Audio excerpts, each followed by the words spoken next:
So that's when I said, I'm going to strangle you.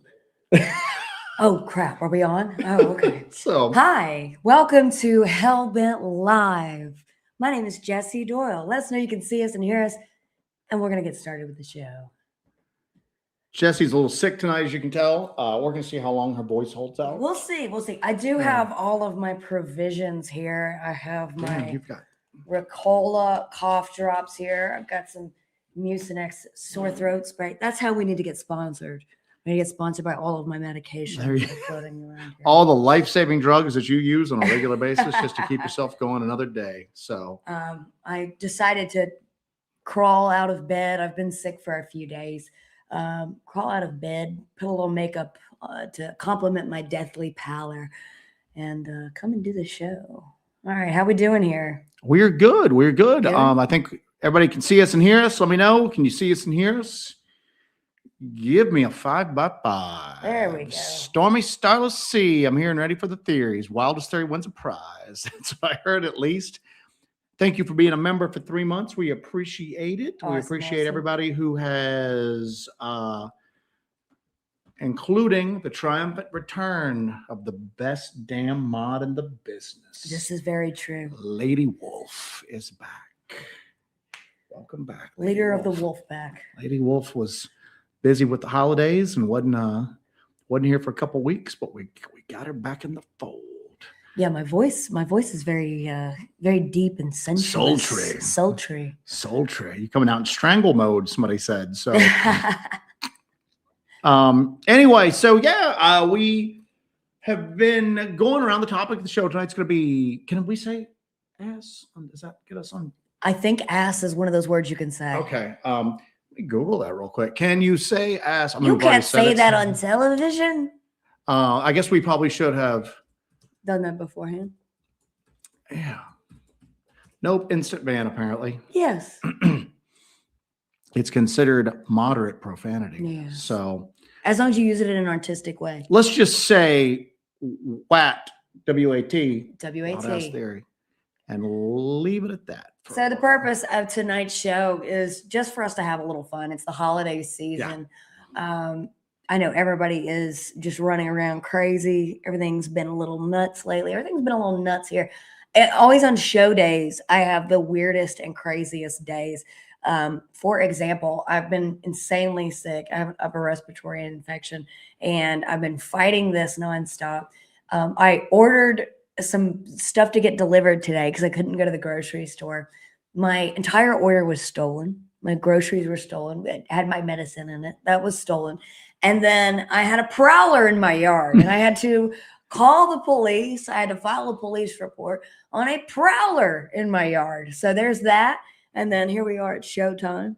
So Lordy, we've made it here. Lordy. Prowler free.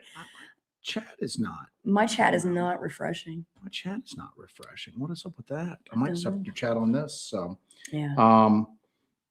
Yeah, our chats are not refreshing up. So wonder what's mine stopped at 7:34. Yeah. Weird. I don't want to go out of the show and come back in. No, I don't know. We can't really do that. Okay. Well, maybe all of a sudden they'll just pop right back up. Let me go to private chat and then comments. Who knows what will happen. But anyway, today's show is WATs. It is Wild Theories.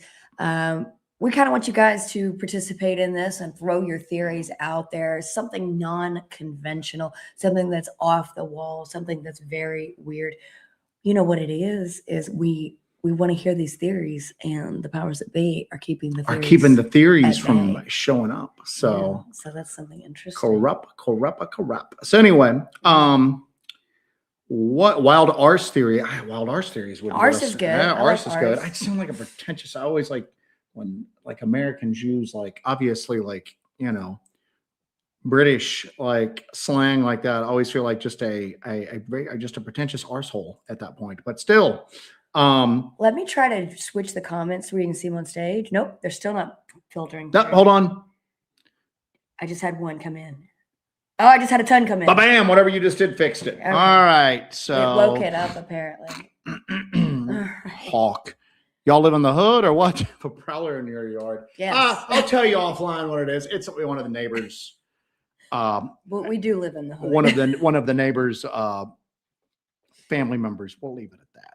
So everybody's sharing. We should just do having your groceries stolen thing. You know what I'm saying? Because apparently everybody is like talking about having their groceries stolen at this point. So. Cryptic Casberry says wild anus theories. Yeah, there you go. Shoot. So. So if you guys have a WAT that you want to share with us tonight, we're going to throw a few out there. Yeah. And kind of discuss that and just throw those out there. And, it's the whole purpose of this is kind of to spark discussion to maybe open some eyes in some other directions that things might be going in. Yeah. And even if it's completely off the wall, there might be a grain of something in there that you find to be fascinating or intriguing, or that might set you on a path to a new way of thinking. Yes, indeed. So anyway, our boy Ken Lucas leads us off tonight. Like the Hulk, when Bigfoot gets pissed off, he turns into Dogman. That's Ken's one. Ken, I figured you would have like a much wilder and borderline like illegal wild theory there, my friend. So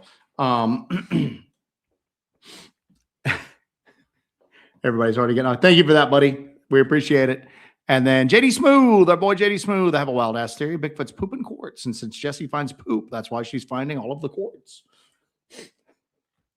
Poop quartz. The poop quartz theory. Thank you, buddy. We appreciate it, my man. So what? Sorry. All right. So every time we say wild ass theory. What? We're going to have exactly 7 viewers tonight. Because I can't talk. I can't keep the show running. Hey, that's okay. I'll do all the talking for us at this point. So as far as like the greater world at this point now, and like I said, I'm going to be really into the chat tonight. So if you guys have got anything that you want to bring up, it's going to be kind of a chat-driven show tonight at this point. We are going to kind of cover. I tried to get some people. I put out a call for people if they wanted to share their wild ass theories. Did that a couple of weeks ago. Nobody wanted to come on and do it live. I can have their faces associated. Is everybody too scared? With the wild thoughts that they go on. So, so Joe, do you have a wild ass theory to kick us off? Actually, you know what? Here's the deal. Let me pull up. Just give me 1 second. I should have had this, but I got off. You should have had this. You should have been ready for this. 1 second. I had to switch over because I thought I was going to be doing. I tell you what, I've been fighting this call for a while. I've been doing my best on it. We've been throwing everything at it at this point, but alas. What you got there, Joe? So on the subject of all the quartz we find, you know what I'm saying? People have talked about how if there is anything as far as like quartz having the ability to like magnify energy in an area or, possibly be used in some manner for some of these phenomena to like manifest. And I think it's in the chat tonight. I don't know if it's Alaskan. I always look at your name and I don't know if it's Alaskan Care or Alaskan Carry, but had a thing on our Discord a couple of weeks ago now. What is it? Yeah, it's been like 2 weeks ago almost.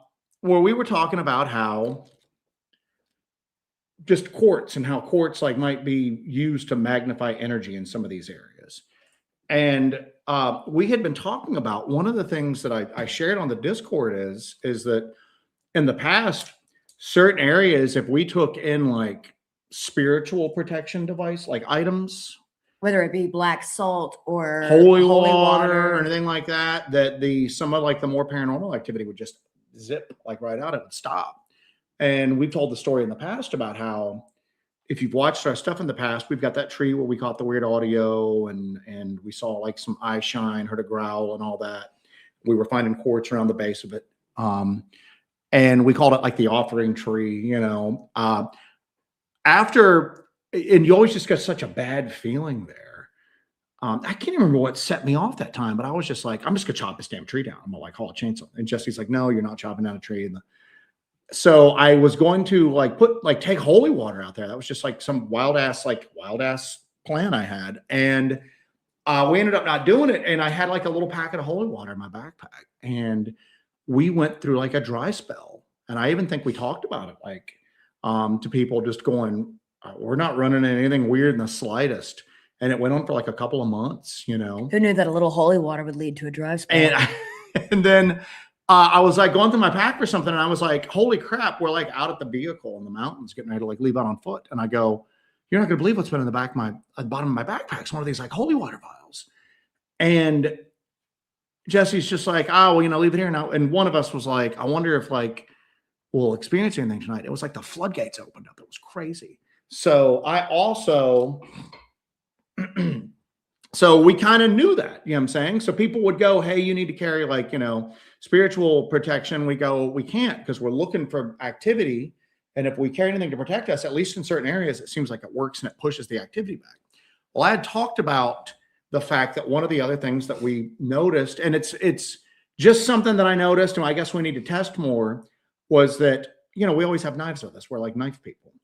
And if you I've got a couple of like handmade, like hand forged knives, not like made out of steel blanks, but like the dude actually, you know, one of them was like a forged in fire guy, that knife making competition show. And if you took a hand forged knife into some of these areas, it seemed like there was less activity. And I threw that out there, and I'm just throwing this out here. You know what? I could maybe take one of these knives out next week and have something crazy happen. But I was like, that just kind of seems like the pattern there. But, you know, we haven't tested a lot. I just kind of realized it. And then I also got in the habit of not taking them out anyway because they're expensive, you know, and I don't want to I like to coddle some of my little knife babies there. But so we talked about that. And Alaska was like, talked about how he had been watching an Alton Brown episode of The Cook, right? Which, if you guys need help with brining your turkey, Alton Brown has the finest method for brining your turkey.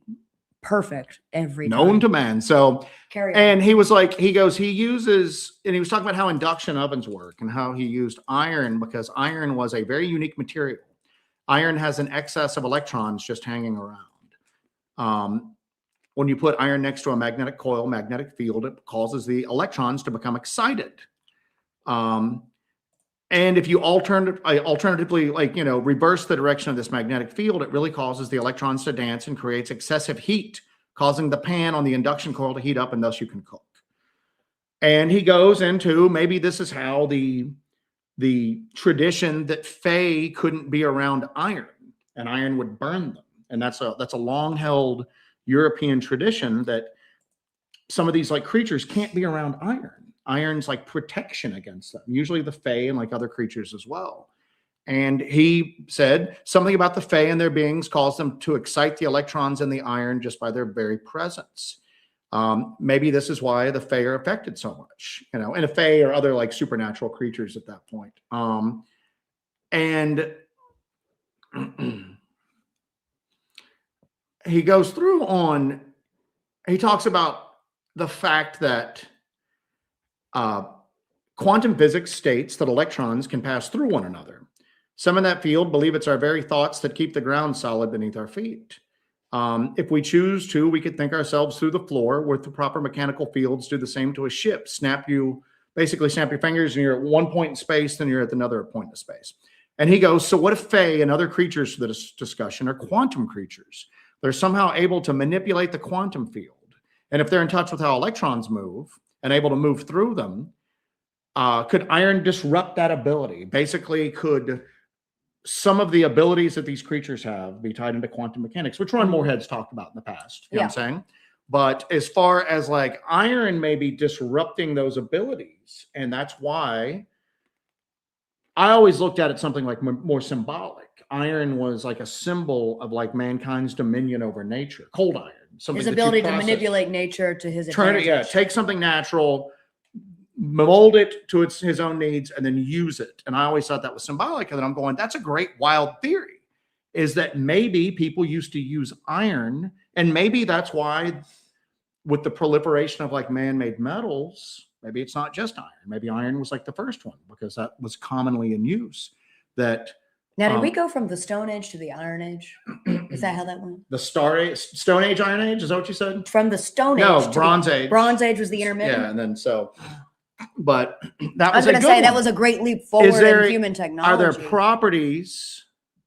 Right here, here we go. As a matter of fact, thank you. You're welcome to discuss my iron watt at your leisure. I have a ton of stuff marked too. Oh, There's yeah, lots you do. of watts in there. So rolling. That was a good one. And I think nothing else, we maybe need to do a show one night talking about that. Mm-hmm. Is there something about, is there like some sort of, just beyond the folklore of it, something that would maybe explain why iron would maybe actually be a disruptor for some of these creatures at that point? Maybe quartz magnifies the energy of these things. This is all speculative, but maybe that's it. And maybe there's something, and I don't know, and as crazy as I am about knives, I don't know enough about the production of them on whether there's something like, as far as like the metallurgy of the knives, that would be different between a handmade one and one that's like made from like, you know, manufactured like, you know, sheets of steel at that point. So,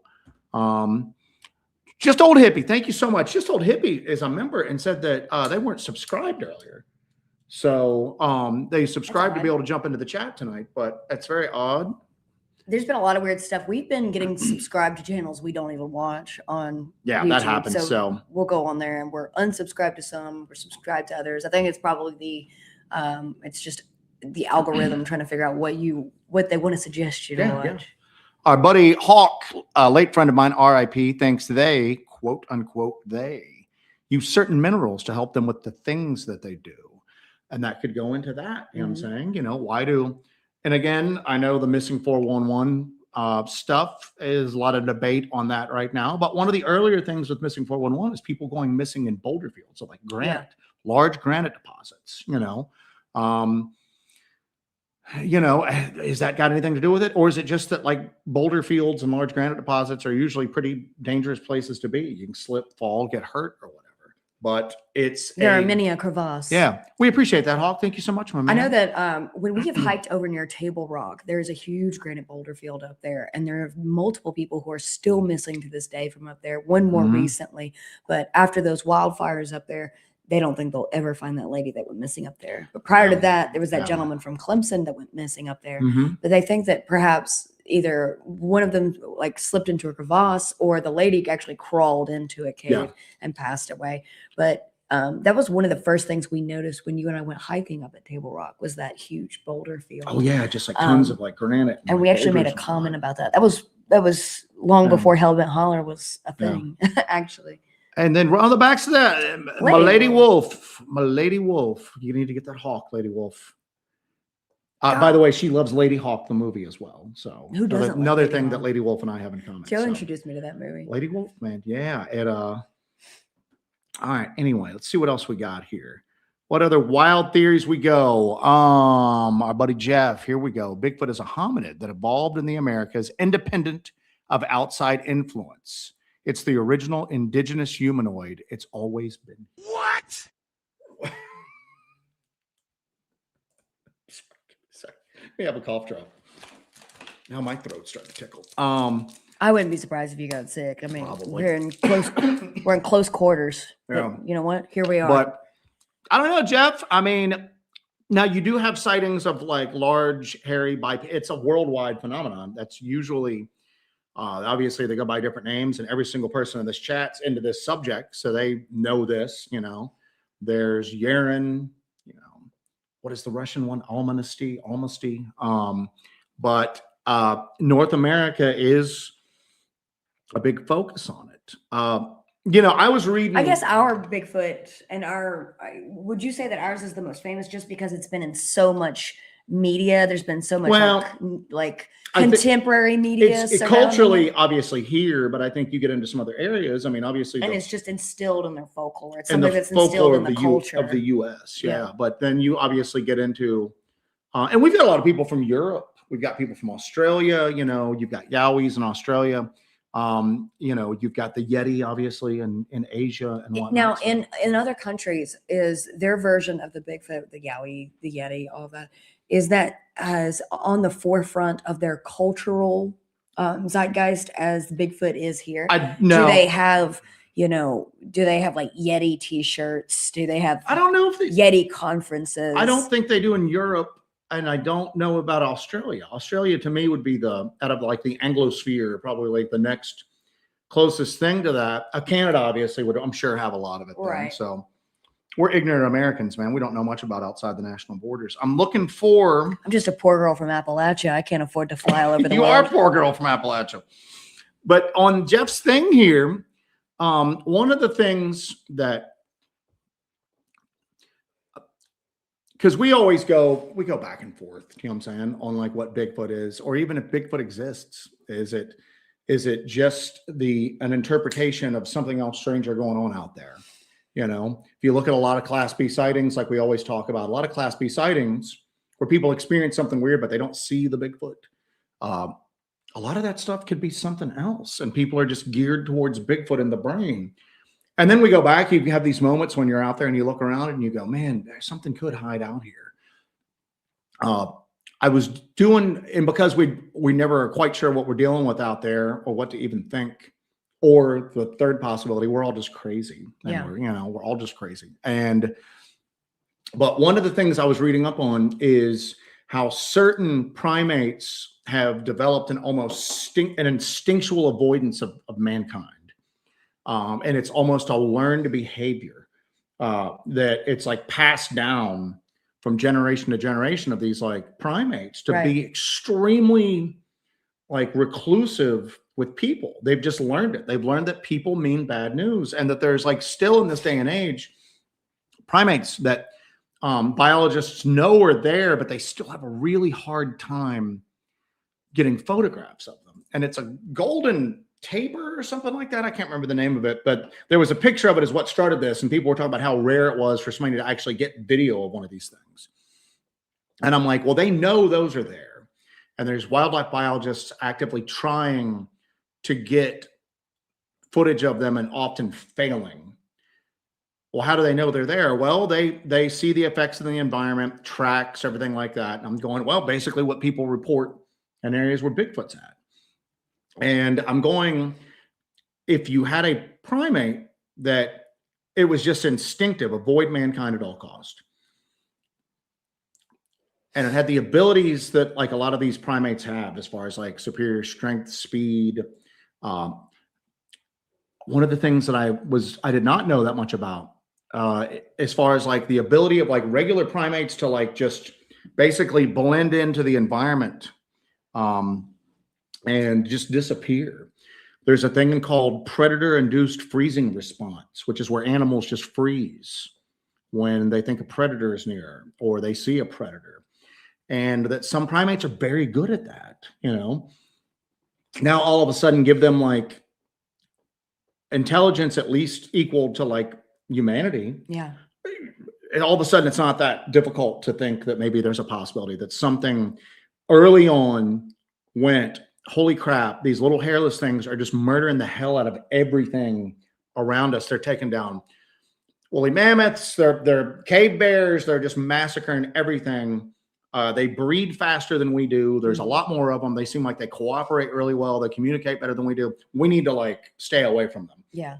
And you compound that century after century, millennium after millennium.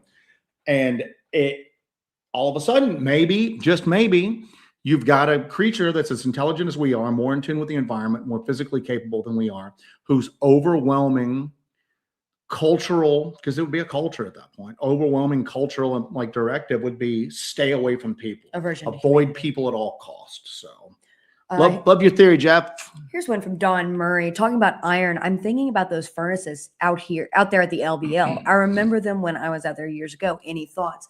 This is something we kind of touched on when we were out at the LBL, and we did Dogman territory. We kind of touched on this a little bit. Did that make it into the documentary or not? Where I was talking about the iron being removed from the land? I don't know. So for a period of time, it wasn't a long period of time. It was along the Cumberland River before the lakes were established, before the dams were built. It was right there along the Cumberland River. the LBL in that area was actually the center of the iron ore industry for that area for a short period of time. At one of those furnaces, the one that still stands today, the most intact one, the Great Western Furnace, which is right along the trace there was actually a slave revolt, because a lot of these furnaces utilize slave labor and, indentured servitude as well to work these furnaces. It was very difficult work. And I think that contributed to that human suffering element in it as well. But what they would do at these furnaces is they would mine the iron out of the land. They would refine it in these furnaces, and it would basically be pig iron at that point. It wasn't really great. It wasn't high quality, but they would try to extract as much out of the land, the hematite out of the land, and refine it through these furnaces. I don't know how many furnaces total there were. I think it was like 7 or 8, I believe. The Empire furnace is underneath the water at this point. I know that one is there, but they would remove the iron from the land and they would ship it down the Cumberland. Now, I kind of theorized that maybe the removal of these elements from the land took away that layer of protection that maybe that was there. It was already established at the LBL from those elements being in the ground there. And maybe the purposeful removal of that stripped away any kind of natural protection that may have been there that kept these entities from running amok all over that area. And then, well, the other thing too is that, again, nowadays, I can't say always, I have evolved into somebody who looks at these things through like the lens of folklore a lot of times. And as far as iron, maybe in some cases it has been a repellent. And Not Today is in here having an aneurysm, by the way. It's not a show until Not Today's thrown at least 2 glasses in his home and has tearing up the carpet. So iron. I feel like we're gonna owe him like a laptop or a TV. His family's gonna get in touch with us and go, please stop doing the show. Please. We're gonna have to have him committed. Yeah. So iron is a repellent. It's been a repellent of the unnatural forces out there, the fae, whatever you want to call it. We tried not to use the F word, and nobody could figure out what we were talking about. We were going, you know what? It's more frustrating to not try to use the F word. We're just going to use it for fae for right now. Let the fae chips fall where they may. But it seems like when we started dabbling into that area, things started getting weird, like everywhere around us. Like everything that we were dealing with, in terms of the channel, and then like personally, and like here, we started dabbling into that. We started turning over those rocks, and then we were finding that don't talk about turning over rocks. Don't turn over any rocks, Jesse. But I'm saying that as soon as we started kind of dabbling in that, it seems like things started getting kind of weird. For iron, my thing is kind of an interesting experiment, and it's interesting to observe as we kind of talk about these things, and we've been talking about these for a couple weeks now, how weird things start to get in relation to the amount we talk about it. Because last week we discussed it a lot. We were discussing, where's my little piece here? We were discussing this little piece here that we found out at Blackthorn. We have an extensive discussion in the Discord about all of this. But yeah, it's interesting. The more we talk about what do we call them? What the fake? Just gonna have to call them fake right now. We're gonna have to come up with something else. But the more we bring it up, it seems the more little monkey wrenches. Well, the thing is, and let me finish my first thought. Go ahead, and then we'll go back to this as far as like.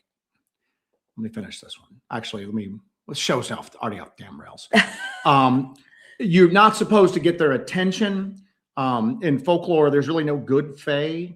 There's some that might do you a favor every once in a while, but then you forget to leave out a bowl of cream, and then they slaughter all your cattle. But with iron, one of the things we've noticed is that in some areas, that iron analogy falls apart, just like you're talking about. The iron, the iron works at the LBL. Timothy Renner from Strange Familiars talks about how up in, where's he at? Pennsylvania? That some of the old iron works up there, there's a lot of Bigfoot sightings around there. And it's almost like when you have a liminal space, a space in between, okay? Liminal spaces are tied through pretty much every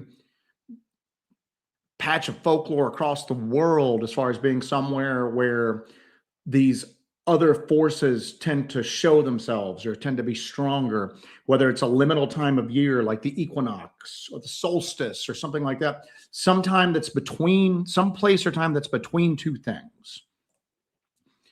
And one of the thoughts that you actually had was, well, why are like old iron bridges associated with Dogman activity? Yeah. And I'm going, well, maybe it's something like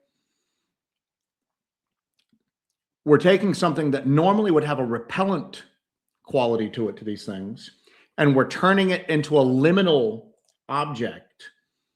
And then, so it's a bridge. It's literally a bridge between two. It's a place between two other places. You can't get any more damn liminal than a bridge. And then it's a lot of times they're abandoned, which adds to that liminality. And now you've taken something that once was a ward, and now you have basically used it to become an attractant, or is that a word? Something that is attractive to these creatures by basically using it against its nature. Yeah. You've taken something that was, so you've corrupted it. You've corrupted it basically at that point. So, and isn't corruption of iron some sort of part of the folklore as well? I don't know about corruption of iron. I mean, generally any sort of like corruption is going to bring in like darker stuff, but anyway, I don't know. Our buddy Pyro, one of our ballers. We need a baller little thing too to do. What? Make a sound effect. What? Well, I have to hear it first. Oh, okay. Sorry, I thought we were doing it at the beginning. The quartz is interfering with device batteries, like how you can't charge wirelessly and directly at the same time. Heats up battery strains and causes them to shut down, according to Chat GPT. What? Somebody else, and I don't know if it's never gonna get old. I don't know if it's out there yet or not, but somebody else who is in the cryptid community just tried to put a recorder out and during a field investigation, and the battery strained extremely quickly. Yeah, extremely quickly. I don't know if that's out and about, so I won't say who it is, but somebody else has experienced that just like we have at this point. So our buddy JD goes back with, do you think quartz is causing your equipment to malfunction? In the members video that we just released out, the camera's glitching along the bottom. Yeah. And our buddy Scorpius, I don't even know if he's in the chat right now, was going to look into that, because I'm going, it is a camera that goes through the ringer. You know what I'm saying? Yeah, that's maybe it's time for my sensors about ready to like give up the ghost for it. Or something that's like our that. field. That's our field camera. But it wasn't even really noticeable. It wasn't until people were watching on a big screen you could kind of see this little distortion along the bottom. And I'm going, I don't know. It's kind of a weird little, like, I saw it too. It's like a little flash thing, but it's only that. You didn't really, you integrated very little of like the chest cam. Yeah. We were having trouble with the chest cam. So I don't know, buddy. Possibly. We never know. Oh, this is a good one. Our boy Terry, with so many different types of woo you experience in Blackthorn, have you seriously thought it could be a simulation? You know what? Maybe it's all a simulation. It's all a simulation. Now we're in it. All right, go ahead. Joe keeps bringing up that we've really got to do like a deep dive on the trickster and the paranormal, because we find so many things in the work that we do and our lives that tie into the work that we do that are brought up in that and really follow along those lines. It could be just because Blackthorn is such a perfect storm of weirdness, that you've got such a storied and documented history, and then you've also got these weird mysteries that surround it, and then we stumble across it based on a report that I got at work. We go there and we're like, oh my God, this place is like a treasure trove of crazy and weird stuff. And it's huge. It's completely abandoned. And then you and I start digging into the place, and we keep finding these weird threads of things going on between the bottles, the quartz, all of this stuff. From the outside, you could say, gosh, this looks like you couldn't like write a script better than this. It's weird because if we ever do a Hellbent Holler book club. Oh, that we do have to talk about what we're going to do to MK at Blackthorn. Oh yeah, we're going to black bag him. MK wanted to, in agreement to help us out with some of our stuff, wanted to go to Blackthorn to check it out. And he's like, you guys can black bag me, like put a bag over his head. I think we totally should. So he doesn't know how to get there. And we were going, oh no. And then we were like, no, we totally should black bag you. So that way you just go in completely blind to it, and completely and then primed whatever to he it. experiences would be totally just not informed by anything Yeah. else, you know. But it's weird because if we ever do a Hellbent Holler book club, first thing we need to read is The Trickster and the Paranormal by George Hansen. Yeah. And George Hansen is somebody who he's so like frighteningly well educated that it's hard to read his book. I always like talk about the two like main books that are my biggest influence right now are Trickster and the Paranormal by George Hansen and Daimonic Reality by Patrick Harpur. And Daimonic Reality is a wonderful, easy flowing book to read. And then when you listen to an interview with Patrick Harpur, he's just got this very dry British accent and da-da-da. Trickster and the Paranormal is insanely hard to slog through.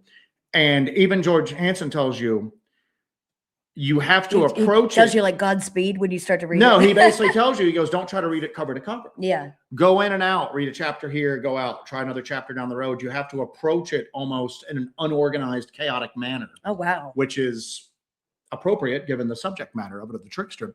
But then you listen to an interview with him and he's just this wonderfully engaging, like I could listen to him for hours. But the things that they talk about, regardless of whatever we do, I keep going back to all of these things, this trickster element. Now with him, it's not a trickster personification. You know what I'm saying? It's not it's not a archetype of like the trickster, you know, like an avatar that like walks the earth, you know, but it's basically, it's almost like a field of energy that influences the events around it. And it breaks down structure, breaks down organization, breeds chaos, sows confusion, and that's Blackthorn. We'd never know what's going on with Blackthorn. You know what I'm saying? Yeah. We don't know anything that's going on with Blackthorn. We've even had some things since we released that last video on Blackthorn where we're talking about it, where we're going to some of the stuff that we're finding out there made by people. Remember, we found a bottle tree out there. Yeah. Because we find bottles and weird things in the trees, but we found a legit bottle tree, multiple bottles on one like old, dead, like relatively small tree, and it was near an old cemetery out there. I think that was in one of the earlier videos. All the bottles were green. It was all bottles of the same type and shape and color. But that looked like something that a person did. And I'm going, are there people out here like trying to like interact or do something with like the paranormal stuff that's out there? And I'm not even like, it could be people who used to live on that before the land got taken and have been pushed off and still go out there because they know that there's something weird there. It could just be some people who are like pagans who are out there that are going out there and practicing some stuff from like their traditions at this point. But and I think that's such a fertile breeding ground is we don't ever know what's going on out there. You know what I'm saying? We never walk away with like a firm grasp of what's happening. You know what I'm saying? Yeah. It's very, very strange place. So Jesse's drone adventures, crazy theory, given the size of Sasquatch. Do you think it's possible they could be some long lost descendant of the Nephilim that evolved over time? First off, thank you for that. We appreciate it. Possibly. I mean, I know a lot of people really hone in on that Nephilim type of angle, and that's not something we've ever really touched upon. That's not something we tend to explore. Yeah, I think there's people out there that we could have Sam Burton come on. Sam's got a comment here that starred and talk about it. I think that that was never something that we really explored in depth because that seems like it's entirely its own genre. You know, with history and context to it that you and I have not really delved into. Deep enough. I don't know. Like I said, we might see about having Sam come on sometime to discuss that, Jesse. He could give you a much better educated. That's a gap in my like education for it. Speaking of the man, Sam Burton, I had a professor in college who grew up in China. He followed Yeti footprints for 3 days in the snow in the mountains until the footprints just stopped. And that's the thing too, is that and of course, I'm going to stop myself because if anybody out there is more knowledgeable on this and I'm wrong, please correct me. Because again, as I'm getting ready to say this, I'm going, God, I haven't read as much on the Yeti phenomenon as I probably should. Yeah. But that and their culture, from my understanding, it kind of lives in that physical, spiritual kind of like blend. It crosses the boundaries on it. So for here, a lot of people in America, if you see a large trackway of large footprints, Bigfoot, Sasquatch, whatever, and they just disappear, you have a lot of like people going, well, what did it do? Did it jump into the trees? Did it backtrack into its own tracks and move out? What happened? They would look for like a physical explanation for it. Where over there, I think that the acceptance is that it's partially a spiritual creature as well, and it would just be able to disappear. It's probably more widely accepted, if that makes sense. Yeah. So everybody's saying we need to have like a safe word for when we black bag MK. no, nope. Nope. There are no guardrails where we go. Bigfoot and Wild Boy. What? A non-human intelligence moved underseas long ago, and they're responsible for the UAPs. Bigfoot are a small part of that civilization that stayed on the surface. What? So, you know, that's one of the big things right now that you're seeing in the UAP community. And I just completely phased on his name, Congressman from Tim Burchett, who's been really involved with the UAP thing. He's been really going publicly on that there are, I think he's up to 5 undersea bases at this point. And he was featured in David Paulides' latest film. Yeah, and he's featured in Age of Disclosure and everything like that. And he's just basically going, I've talked to enough Navy people at this point that I know this is true. Yeah. And the question is where did they come from? I mean, and if there was a previous intelligent species on this planet that was here and they reached a certain level of like technological sophistication, I mean, the planet's been hit by, you know, there's been several die-offs, sometimes caused by outside forces, you know, meteorites hitting and whatnot. The ocean, under the ocean's probably the safest place. And there's food sources down there. You have geothermal, you know, energy available to you at this point. I mean, it would make sense, you know, it would make sense. And, you know, one of the things that was going around one time is there was a thread on Reddit or 4chan or something like that was talking about how we knew that there was at least one underwater manufacturing facility that was basically ran by AI. Yeah. And we didn't know if it was alien from somewhere else or something that had been there for like a long time before humanity. And maybe now that they were starting to come out more and more because mankind was starting to kind of catch up technologically. So good Watt, my man, good Watt. I try to get by. So I'm having my tea. I think I'm doing okay. All right, let's see what else we got here as far as some individuals. I got some stuff marked on there. Yeah. Theories. I didn't see other Watts on here. Oh man, some of these are bananas. I lost it. Hold on. Dylan, what if Bigfoot is actually the next step in human evolution? Bigger, stronger, faster, able to survive any climate, reported psychic abilities, etc. Well, you know, they've been around. I would almost think like, if there's like a total flesh and blood explanation, like a sister species, something that maybe, you know, maybe there was a diversion at some point. Yeah, or just has, you know, I mean, I don't know. But there definitely seems to be. What's so weird about all this is that for so long, like even like UAP stuff was just nuts and bolts craft. These are basically alien versions of the space shuttle that are launching from Zeta Reticuli and flying through, you know, space and coming through our atmosphere and landing. And their version of astronauts are getting out and walking around.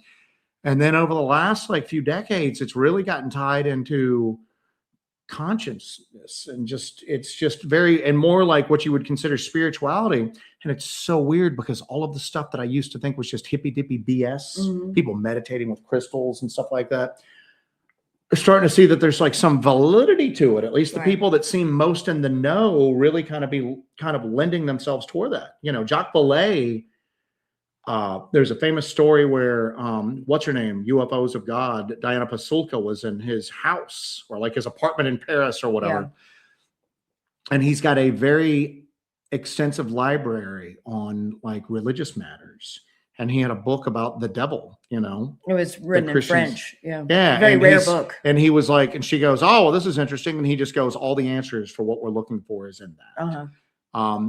So. And it's just so weird because I struggle with how people can accept that about the things in the air, the weird lights and supposed crap, but they can't accept that that's a possibility for the weird stuff on the ground. Why are we drawing that line in the sand? Why are we saying that that can be wooey and be tied in with consciousness and like other things that in the past we didn't think affected physical reality, but that's impossible with stuff on the ground? Yeah. When I know we're all over the place tonight, but that was the whole point of the show.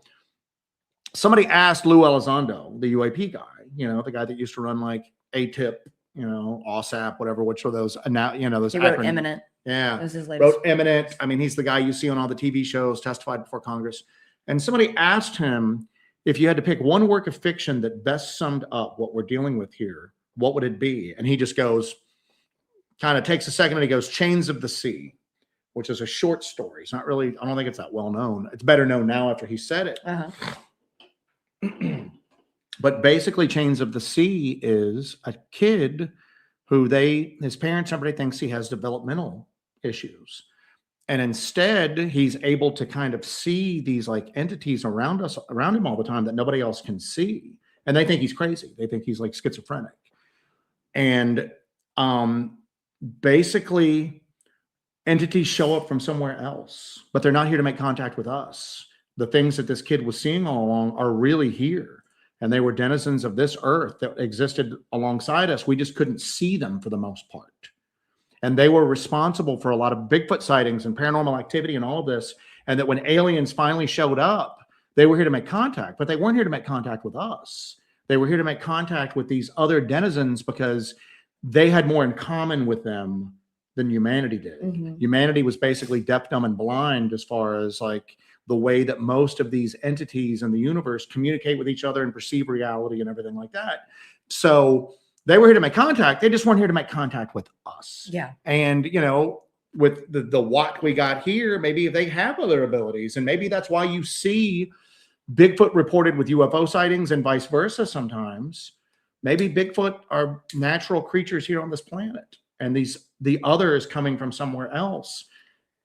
And they're interacting with them far more than they're interacting with Couldn't us. you possibly view humanity as the hybridization between Bigfoot and, say, the alien grays? Because we're sort of the mean between the two, between this small hairless being and this large, incredibly furry being. So you have Bigfoot, who is more akin to the physical, the nature, like in tune with the earth. And then you have what would be considered the alien gray, which is very cerebral.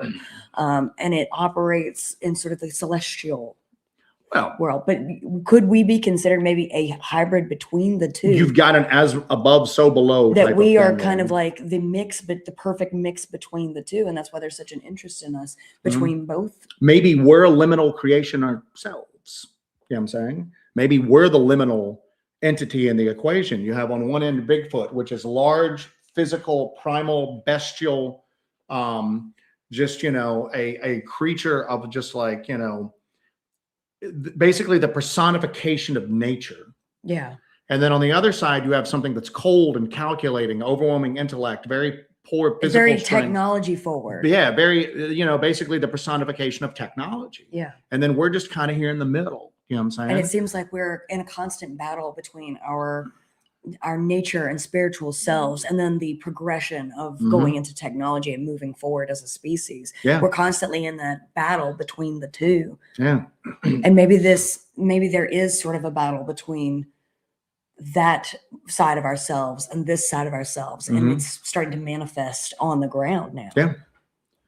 So let's see what else we got here. Let's pull up. On the thumbnail, I do have Bigfoot battling. Oh, and by the way, Bigfoot battling, I love that. It's like 1950s aliens with like the space helmets and then Bigfoot. And you've got that damn rock in there. No, Bigfoot.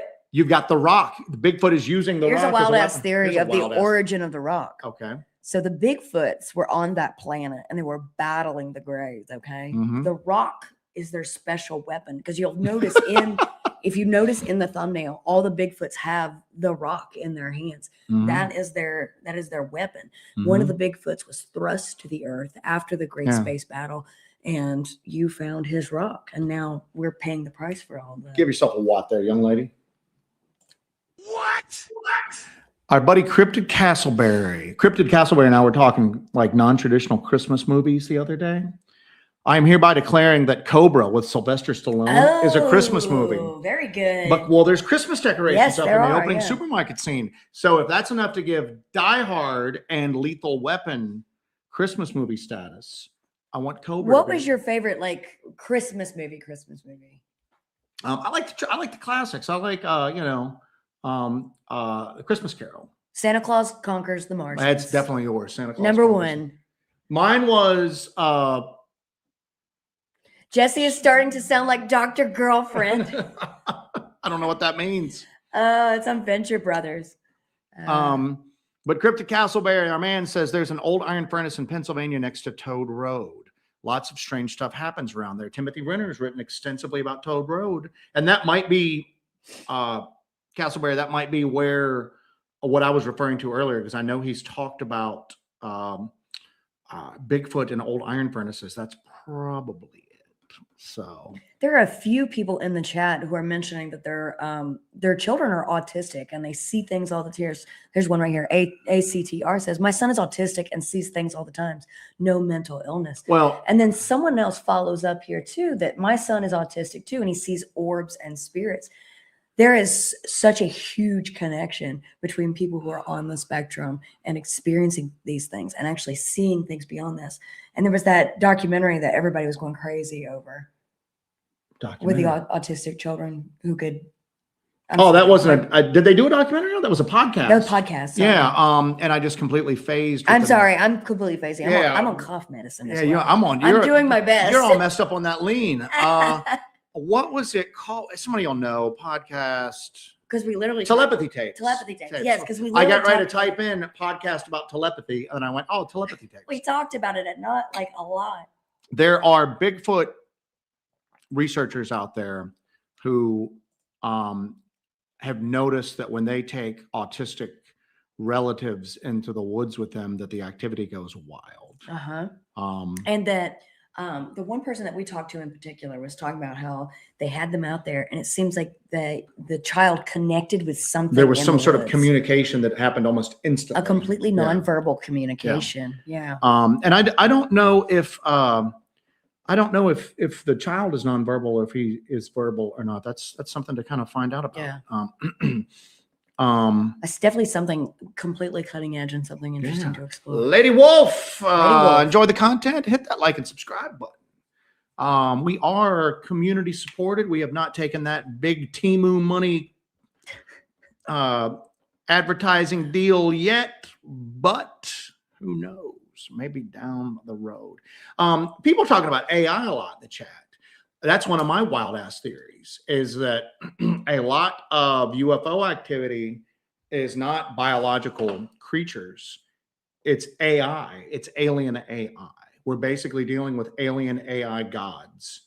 And the physical manifestations that people interact with are basically physical constructs. They're meat robots that are made for singular purposes. And you've heard that a lot in a lot of the UFO lore. And that it's been hanging around the planet for like a long time, and yet interacts with us every once in a while, kind of similar to the Chains in the Sea scenario we just talked about. But it's not really interested in us. It's waiting for our AI to become self-aware, and that's what it is. Maybe the entire universe, biological life, is basically just here to give birth to your version of AI. Yeah. And then your version of AI joins its like artificial intelligence brethren, and then our purpose is done. Maybe we're just wiped out at that point. Well, you've served your purpose. Your whole purpose here. You were the egg, and now the chick is grown, and the egg's gonna get cracked. And then when our AI becomes self-aware, maybe the day our AI becomes self-aware, aliens will land, but they won't land on the White House lawn. They'll land at some data center out in the middle of like Utah or something like that. Sentience is the end. So. Oh, funny little side. Silicon gods. Funny little side here. ADP says, now when Joe says young lady, it's much funnier. You're the best daughter ever. Anyway. Nutslap, like the video so King Daddy Quartz Hoaxer doesn't have to use it the backhand. What a weird couple of days. What a weird couple of days. So our boy Pork Chop Express. Nut Slap, we were talking about doing the Holler Baller gathering sometime over the next year. Nut Slap's like super excited for it. Oh, yeah. I did not expect that.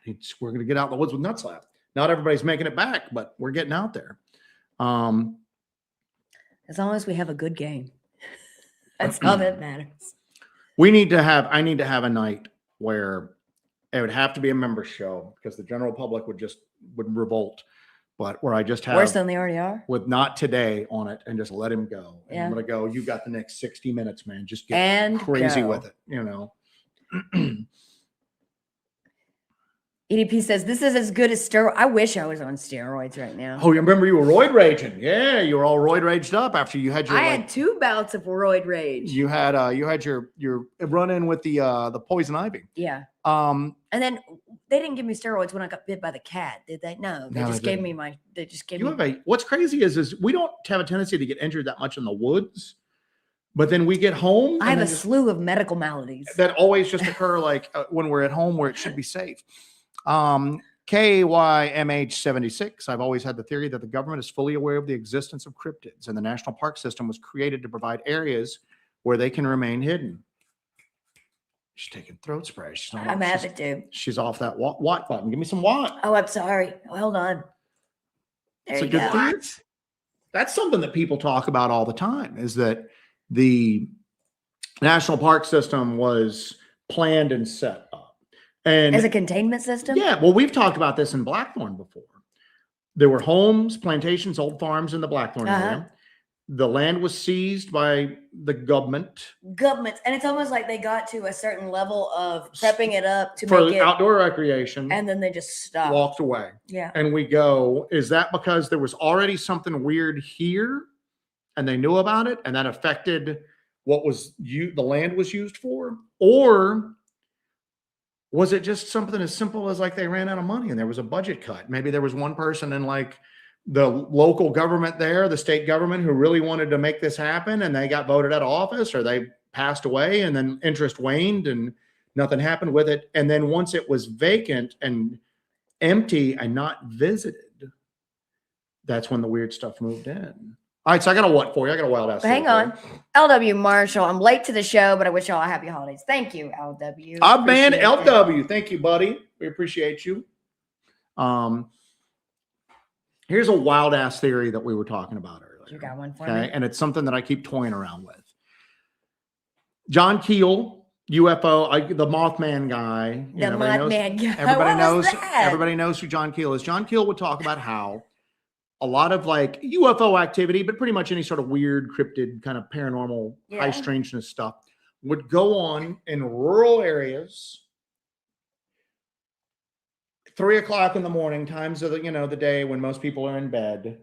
Like it didn't want like an audience. Okay. Mm-hmm. But a few people would see it, but not a lot. And those people, because there were fewer that saw it, they could be kind of like written off. Their word could just be kind of just dismissed very easily. So show off, but with a level of deniability. Well, here's the deal. Were they even showing off? Because we know that they were there because people witnessed them. If there's no people there to witness them, we don't know what's going on in the real isolated, remote, unpopulated areas. Yeah. Does that make sense? So we're just hearing about these because there were at least a few people there. And I know there's some outliers like the Phoenix Lights event where there's like huge, but those are few and far between. So I was thinking, just like we talked about earlier, the UAP topic seems to be so tied in with consciousness and what a lot of people would deem spirituality. There's a lot of people who think that the human soul is something that these visitors don't possess, and that's part of the thing that they're very interested in, which I guess is the complete converse of like the AI theory, that their AI is here looking for our AI.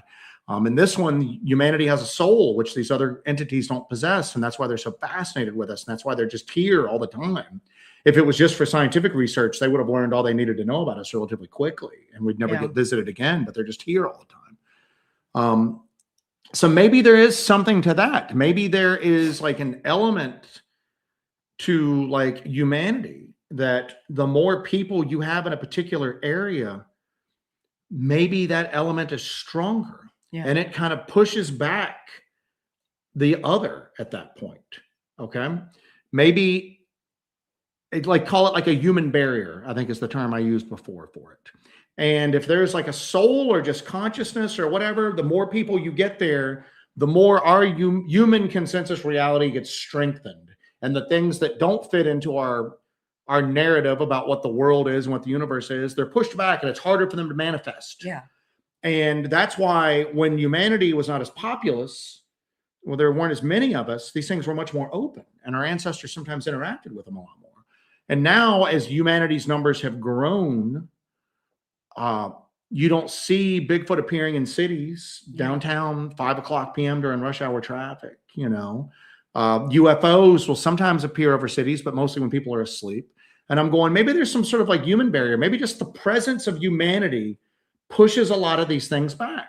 There's some sort of human funk that kind of, and they've been pushed into the wilderness Yeah. areas, you know, deeper into the national parks, deeper into like the national forests, more rural areas and stuff like that. So would that indicate that they're becoming more pressurized as well because they're getting sort of pushed into these Maybe areas? it might be, you know what I'm saying? So it's just something I keep thinking about. Heather Moser has made it into. Well, Heather, hello. How are you? Welcome to it. Wild Ass Theory Night. If you've got a wild ass theory, Heather, throw it at us. All right, here's a banana one that we were talking about before. I got it saved here because I actually is much. Wait, weird. is this about DMT and the Clockwork Elves? No, this is something else. There's something else. Somebody brought up experts explore a new mushroom which causes fairy tale like hallucinations. Very interesting. Okay, so picture this. You're enjoying a delicious bowl of mushroom soup when suddenly you notice hundreds of tiny people dressed in cartoonish clothing marching across your tablecloth, jumping into your bowl, swimming around, and clinging to your spoon as you lift it for another taste. Time for another medicine. You're not time for some more cough syrup, Jesse. You're not dreaming. You've just experienced the effects of a mushroom known scientifically as Lanmoa astasia. It belongs to an entirely different class of fungi than the more commonly known magic mushrooms and remains far more mysterious. Apparently, it is this thing that's not a psilocybin. It's not something that necessarily causes general hallucinations. Yeah. But when you eat it, when you ingest it, it takes that filter down. You start seeing small humanoid creatures. Specifically, it was reported that those who ingested the mushroom would be affected by Lilliputian hallucinations. Gulliver's Travels. Remember Lilliput? Yeah. The Lilliputians. I was always terrified. I was always terrified at that covering point. you up and shooting you with arrows and tying you down. That terrified me. It is a clinically defined psychiatric syndrome named after the tiny people in Gulliver's Travels, characterized by the perception of numerous little people autonomously moving about and interacting with the real world environment. So that's weird. Do you know what I'm saying? One of the things that always fascinated me about DMT and, you know, the magic mushrooms and everything like that is that people would take them and they would just hallucinate. They would trip and they would hallucinate. They'd be in kind of a catatonic state. Well, what happens is your people were thinking that your brain activity would skyrocket on these things, and that was what was causing the hallucinations. No, your brain activity starts to drop. It starts to slow down. So it's like those filtering mechanisms were dropped. It's like the brain is not the seat of consciousness. It's a filter that everything else comes through. And when you are having these DMT trips and you're seeing these like other entities, clockwork elves, the mantis creatures and all of that you're seeing reality without your filter, your built-in filter there. Yeah. Because again, humanity's not really evolved to understand the truths of the universe. We're just evolved to survive and breed and carry on the species. You know what I'm saying?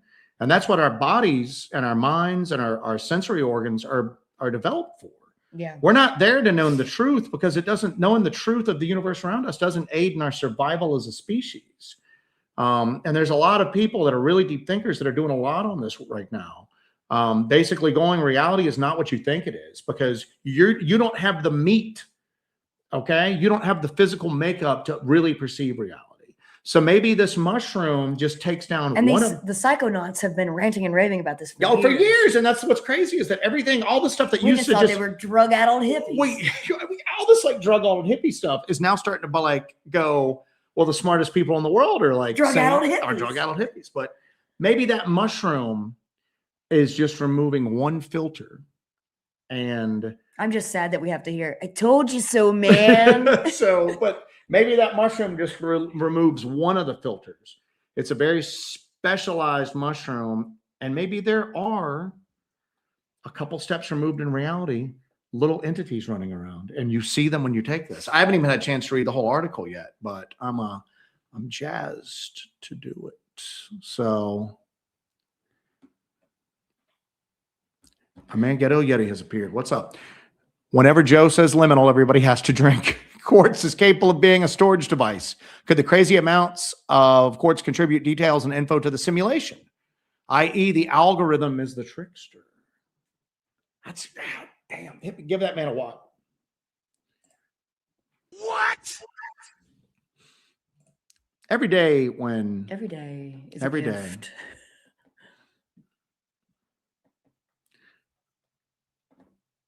Another Sam comes in with a Yeti story. Back in the day when I did the Everest base camp trek in the Himalayas, I stayed in a very small, isolated yak herders town for the night named Mahermo, I don't know, that had a reputation among the locals as having a Yeti attack a woman a few years back. All my food was cooked over yak dung by the proprietor. I like how that's why we end the story. You know what I'm saying? All right. Goodbye, Wednesday. Thank you very much for that. Love y'all. Appreciate the show, these conversations. Stay frosty and kicking. Yeah, tonight wasn't going to be a topical show. Tonight we wanted it to just be free ranging. I don't even know how many weeks ago or months ago I just said I got a wild ass theory, and I just started babbling nonsense. And Watt was born, and now everybody's just like letting their freak flag fly. And next week, while we're taking a moment here, next week we're going to do the fundraiser. Yeah, we're going to start the fundraiser. We talked about doing the Christmas fundraiser. We put a poll up. It was like 99% of people said yes. And even the person who voted against it said, I just can't help. And that's cool. No pressure, but we're going to be doing our buddy. And we do not have a giant goal for this. This is just kind of an end of the year fundraiser. It's going to benefit Chester Moore's youth conservation charity. And money will go directly to him. Yeah. He's got an actual charity where he does like youth outreach. I always use the same phrase.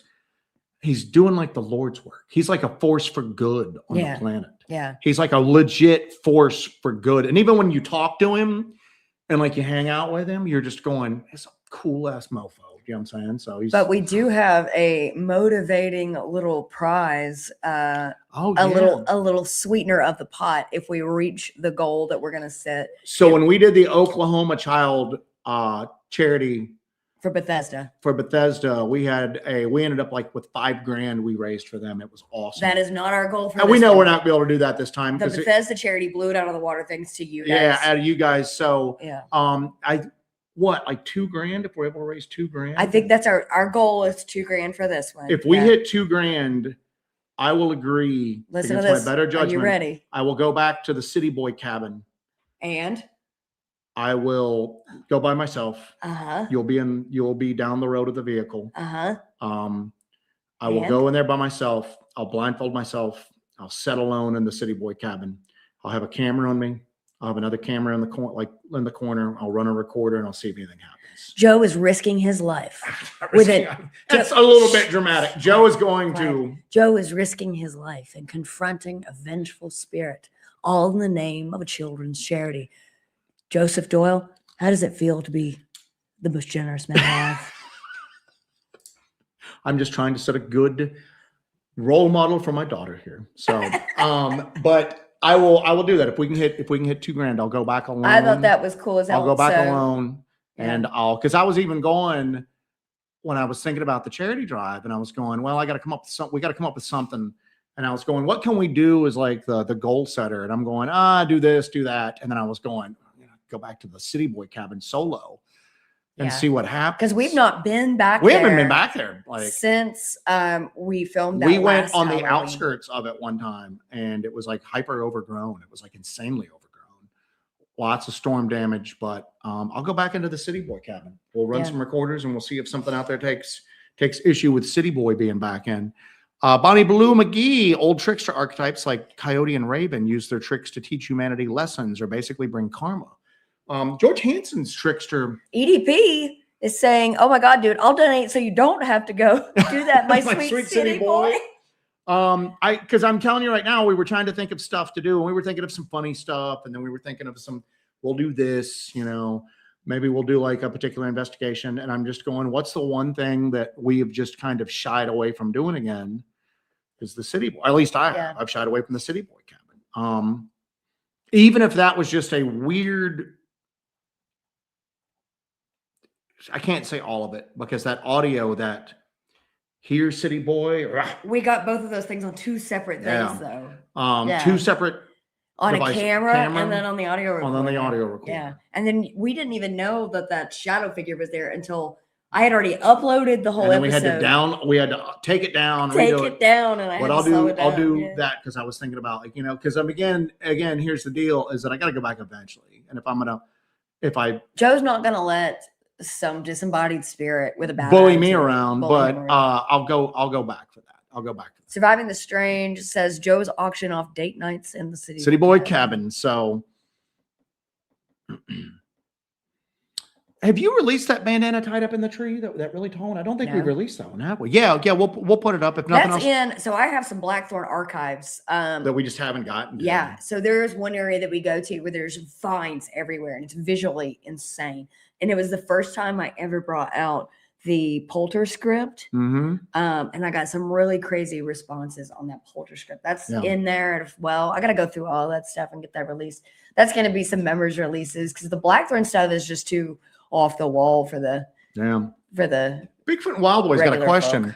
And I'm just putting this up here because what happened in Cougar Town that upset y'all so much, Joe and Jesse? Nothing bad ever happens in Cougar Town. Everything bad happens in Cougar Town. It's weird. I sound like a cougar, don't I? You do sound like a cougar. You sound like you've been smoking those like unfiltered Pall Malls. And Hey, honey. I've got 2 dead husbands. So, and a bubble that's Panther Town Valley. And, that was like the first, we weren't even really doing Hellbent Holler then. That's how Hellbent Holler got born. Yep. We were like legend tripping. We went up in there and we experienced a bunch of weird stuff. And, it's weird because we've never gone back there. We've never even tried to go back there. And I keep going. Is it as bad as we remembered it? Or was it just bad? Was it bad to those people back then? Because we're not those people. We were to a level, we were so uninitiated, we were so uninitiated in the weirds and ways imagine, of the strange. Because we even had that conversation of what we didn't talk on the way home from Panther Town. Yeah. And then the next day we're like, do you want to talk about this? And we were like at a crossroads going, do we just like not do this like legend? Because we were just doing legend tripping. We wanted to go check stuff out. We didn't have cameras or anything like that. And we were going, we either just like stop this and never do this again, or we just need to get some cameras and see if this happens again. I'm like, one thing. Pork Chop says you can use the time in the cabin to chisel out my quick street. Take my hammer, ka-chunk, ka-chunk. Get those little elves to help you. Man, you guys are ruthless. So, but I mean, we were at a crossroads and we chose, let's get some cameras and let's keep doing Hellbent Holler. We got a used Chinese knockoff camcorder off Amazon warehouse. And then we just started going out and we've never gone back. And I'm just going, and you know what? Though in a way, I almost don't want to go back because what if if we go back and nothing happens? What if it's lame? What if it's really lame by comparison? And then we're just like building it up. I would feel like I'd lose something. You know what I'm saying? I'd feel almost like kind of wanted to. You need like that white whale out there. Yeah, I just need that. But at the same time. But then you come across the white whale and it's not a white whale. It's a guppy. It's a guppy. It's a white little guppy. So I don't know. I'm conflicted on going back to Panther Town. Do we want to just keep that?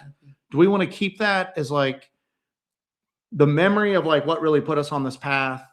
Or do we want to go out there and just, I don't know. It's almost like I'd be disappointed if we went out there and it wasn't as bad, if we didn't come away going, oh God, it's terrible, We need to wait till we're like really old, we're on our oxygen. And they wheel us out there. And that's the time has flat circle. Your flat circle. Yeah. Time is a flat circle. We've That's gone the back to end. the beginning.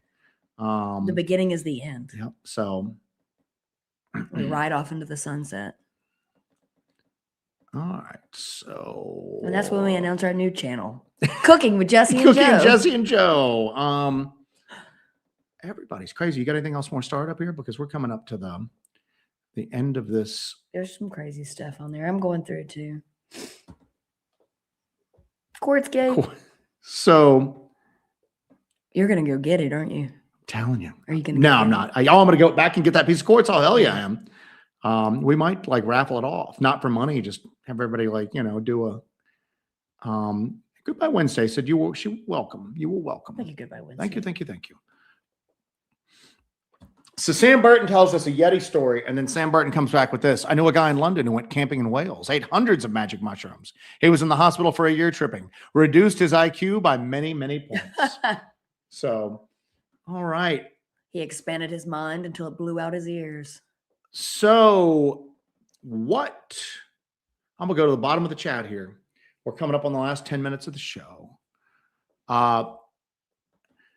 Did you Hawk? You vicious man. What is that? Put it up. Joe, as a caring father, you need to lecture your daughter on smoking unfiltered cigs. Oh man, I am getting sick. I do want to go ahead and put this out there right now. And I know that there's going to be some people going, do it.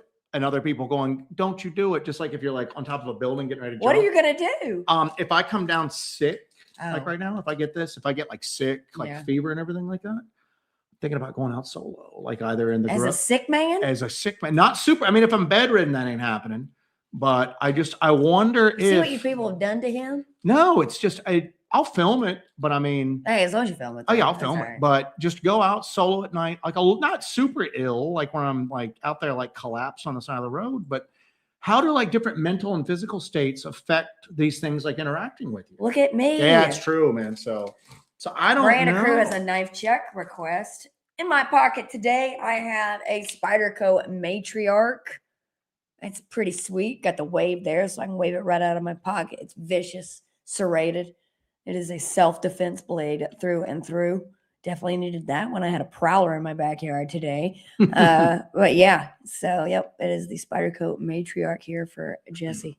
Here, let's do our Instagram product showing there. I'm carrying my limited edition Cold Steel Vaquero, gifted to me by the great Sean Blevins. We haven't seen Sean Blevins on the chat for a while. Sean Blevins, our boy. This is the limited edition version, black and green. Lynn Thompson's signature on there. We went from mean blades today, man. We're feeling mean. Mean blades. Feeling mean. Mean blades. Oh, they said mean blade. I do want to clear something up. What do you got? Joe's not my dad. Should have kept that running for a while. Anyway. I'm almost 40 years old, right? Do you all know? I explain that to people that I went gray and white early, and I'm confident enough myself to not bust out the Grecian formula, the just for men. The Grecian formula. Isn't that the beard stuff? I don't know. The Grecian. And it's I kind of dig it. I kind of dig having white hair. And then like you look really young for your age. Is it the pigtails? It's the pigtails and the silly demeanor and the sweet girlish voice that you've got. But it's a sweet girlish voice I've got. Yeah. But I'm almost 40. My birthday's on Sunday.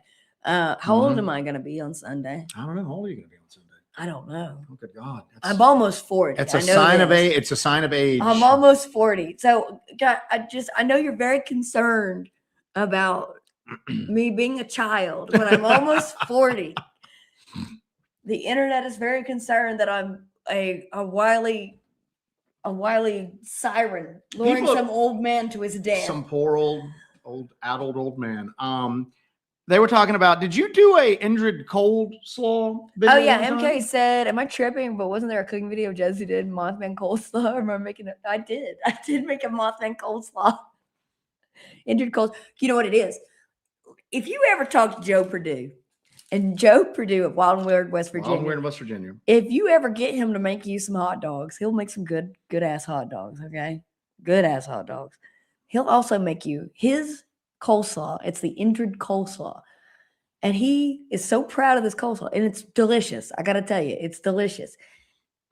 He will tell you these points here. It's better than any coleslaw you've ever had. It doesn't use mayonnaise, and it doesn't require refrigeration. It's the best coleslaw you'll ever have. Joe Pugh is a hell of a cook. So, hell of a cook. All right. So we're getting ready to wrap it up here in a bit. So, I think we're both pretty sick at this point. Yeah. You're getting it. I know you are. Jesse has a sugar daddy. Actually, Jesse makes more money than I do. Yes, so I do. That is true. With my regular job. Yes, Jesse's regular job. She makes more money than I do. If nothing else, I am the gold digger in this relationship. You know what I'm saying? So, all right. We are going to keep this like wild ass theory thing up, man. Yeah. I know this doesn't have mass appeal, but the people that are into it are really into it, you know? So I think we keep doing some wild ass theories. I'd like to have like a call-in show one night. I'd love to. People come in live and present their wild ass theory. And we could even have the people in the chat vote on it. You know what I'm saying? if I would love that. And if any of you guys, let's slow down.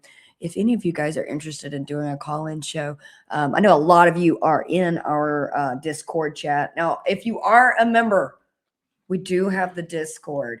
There we talk about all the cool stuff that we find. We give updates during investigations. Debate things. We debate things. We talk about theories surrounding Argue things. over things. We just released a video from Blackthorn Mm-hmm. in the members only section. And we had a very robust discussion about that video in the Discord. So if you want to check that out, join up with us. We appreciate it because we are 100% community supported. Mm-hmm. And we like to give you a lot of bang for your buck with that too. We're going to start doing a lot more members stuff going forward as well. To make that worth your while even more. What else we got here?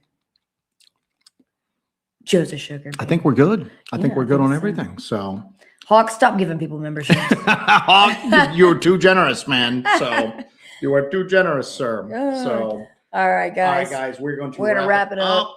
I'm gonna get some soup, get another round of tea, hit that NyQuil, and call it a day. So we knew we were going to be disorganized tonight, but I think Jesse is getting better, and I'm starting to go downhill. So I'm starting to feel it in my throat. There's a lot of stuff going around right now, man. I mean, it's like that every winter. What the hell is it? So every winter, there's a lot of stuff going around. But I do want to go one more time here. Thank you for joining us for our wow. Listen to my voice. Thank you for joining us for our wild ass theories. What?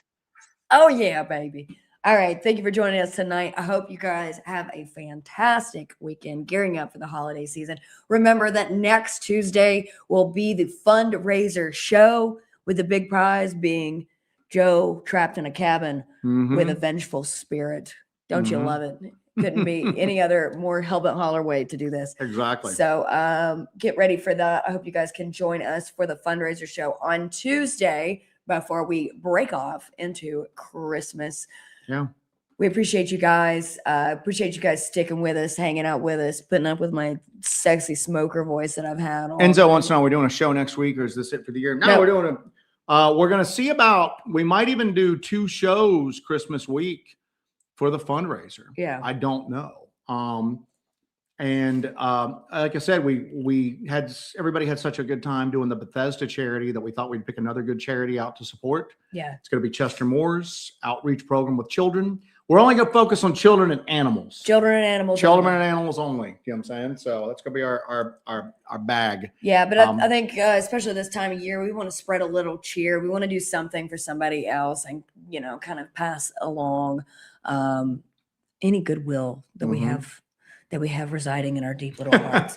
But so we want to support that charity. It's a worthwhile cause. A lot of these kids have gone through traumatic events and it's not their fault. And Chester's charity allows them to see that there's still hope and wonder and wildness left in the world. And there's nothing more in this world that I like more than bringing a little more magic back to the world. So thank you all for joining us for this. Joseph Cannon, thank you for that, Joseph Cannon, thank you so much. Right in there under the line. We appreciate you all. We'll see you next week right here. Oh, hold on a second. What? Turdog asks, any reports of other people getting electronic glitches while your camera glitched? for that members thing. Now there was one thing that I would encourage anybody that's in the membership that watches the members videos, take part in the discussion that goes along with those as well. For example, there was an audio. There's context. Yeah, there's context with everything, and there's discussion on stuff. We had an issue where the sound cut out for a second. There was nothing paranormal related to that at all. That was just an editing mistake, because I was trying to edit when Jesse was in bed. Yeah. So there's always discussion on stuff. Some people are going, we found a lot of that triangular, and then Jesse pulled one of them up. And it's a pyramid, not a triangle that we thought it was. And we're like, what the hell? We're right next to these. What else is out here? Now we want to go back and investigate. Or some of these pieces of rock even weirder? Well, one of the things we're discussing is what's the chance of them being naturally formed? Right. Is there some sort of explainable but strange, geology, like a geological reason out there that's doing this? Or is it being done by people out there? Are people interacting with the environment, kind of like that bottle tree? Yeah. So that's what part of it is a lot of it's to do the discussion. So for just like that, Turdog, I don't know if anybody else had any electronic glitches, and our buddy Scorp is looking in to see if it's an issue that anybody else has experienced with that model of camera. It might just be that my camera is entering its end of life. I mean, we've used the heck out of it. It might be that I need some service on it, or it might be something weird going on. We don't know. So anyway. All right. I've had a massive request from all of our high flyers here. What is that? All right, boys. Ready? Yes. What is it? Good night, everybody. Take care of yourselves and take care of Each other. Don't hoax any quartz now.